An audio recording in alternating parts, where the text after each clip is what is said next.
ನಮಸ್ಕಾರ ದೇವ್ರು, ಎಲ್ರು ಹೇಗಿದ್ದೀರಾ? ಇವತ್ತು ಬೆಳಗ್ಗೆನೆ ಮಿಷಿನ್ ರಿಪೇರಿ ಮಾಡ್ಕೊಂಡು ಕೂತ್ಕೊಂಡಿದ್ದೆ. ಪ್ಲೇಟ್ ಅಲ್ಲಿ ಅಕ್ಕಿ ಹಾಕೊಂಡು ಮಿಷಿನ್ ವರ್ಕ್ ಆಗ್ತಿರ್ಲಿಲ್ಲ.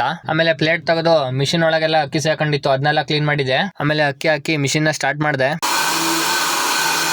ಆಮೇಲೆ ತಿಂಡಿ ಹಾಕೊಟ್ರು, ತಿಂಡಿ ತಿಂದೆ. ಆಮೇಲೆ ನಮ್ ಚಿಕ್ಕಪ್ಪ ಗದ್ದೆ ಹತ್ರ ಹೋಗ್ಬಾ ಅಂತ ಹೇಳಿದ್ರು, ಅದಕ್ಕೆ ಬೈಕ್ ತಗೊಂಡು ಗದ್ದೆ ಹತ್ರ ಹೊರಟಿದ್ದೆ. ಆಮೇಲೆ ಗದ್ದೆಗೆ ಬಂದು ಗದ್ದೆ ಸುತ್ತರಿಬೇಕಾದ್ರೆ ಈ ತರ ದಂಪ್ ಕಾಣಿಸ್ತು, ಅದನ್ನೆಲ್ಲ ಮುಚ್ಚಿದೆ. ಗದ್ದೆಯಲ್ಲಿ ನೀರ್ ಇರೋದ್ರಿಂದ ಮೋಟರ್ ಆಫ್ ಮಾಡ್ಕೊಂಡು ತೋಟ ಸುತ್ತರೇನ ಅಂತ ಹೊರಟೆ. ತೋಟ ಸುತ್ತರದಕ್ಕೇನ್ ಲಾಸ್ ಇಲ್ಲ, ಒಂದ್ ಚೀಲ ಗೋಟ್ ಸಿಕ್ಕವೆ. ಗೋಟಿನ ಚೀಲ ತಗೊಂಡು ಮನೆ ಕಡೆ ಬಂದೆ. ಮನೆಗ್ ಬಂದು ಗೋಟಿನ ಚೀಲ ಇಟ್ಟೆ. ಅಷ್ಟರಲ್ಲಿ ನಮ್ ರುದ್ರೇಶ ಬಂದ. ಮತ್ತೆ ಅವನ್ನ ನಾನು ತೋಟಕ್ಕೆ ಕರ್ಕೊಂಡು ಹೋದೆ. ಅಲ್ಲಿ ಕೋಡಿ ಹರಿತಾ ಇತ್ತು. ಇವನಿಗೆ ಇಲ್ಲೇ ಬಿಟ್ರೆ ತೋಟಕ್ಕೆ ಬರಲ್ಲ ಅಂತ ನಾನು ತೋಟಕ್ಕೆ ಕರ್ಕೊಂಡು ಹೋದೆ.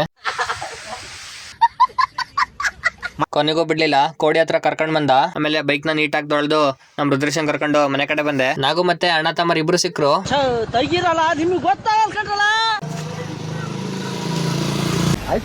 ಆಮೇಲೆ ಏಮಂತ ಫೋನ್ ಮಾಡ್ದ ಅಂತ ಅಡ್ಡದ ಹತ್ರ ಹೋದೆ. ಇವನಂತೂ ಫುಲ್ ನಾಚಿಕೆ ಅಂತದಾನೆ. ಆಮೇಲೆ ಮನೆಗ್ ಬಂದೆ. ಇವರೆಲ್ಲ ಫುಲ್ ಇಂಟ್ರೆಸ್ಟ್ ಅಲ್ಲಿ ಟಿವಿ ನೋಡ್ತಾ ಇದ್ರು. ನನಗೆ ಆಮೇಲೆ ಗೊತ್ತಾಯ್ತು ಕಬಡ್ಡಿ ಶುರು ಇವತ್ತಿಂದ ಅಂತ. ನಮ್ ಸೊಸೆ ಕಣ್ಣಲ್ಲಿ ಒಂದ್ ಹನಿ ನೀರ್ ಬರ್ತಾ ಇಲ್ಲ, ಫುಲ್ ಡೌನ್ ಮಾಡ್ತದಾಳೆ. ಯಾರ್ ಬೇಕು? ಆಮೇಲೆ ನಮ್ಮ ಅಕ್ಕ ಮಾರ್ಗನ್ ಅಂತ ಒಂದ್ ಫಿಲಂ ಹಾಕಿದ್ಲು, ಅದನ್ನ ನೋಡಿದ್ವಿ. ಇದಾಗಿತ್ತು ಇವತ್ತಿನ ದಿನಾಚರಿ.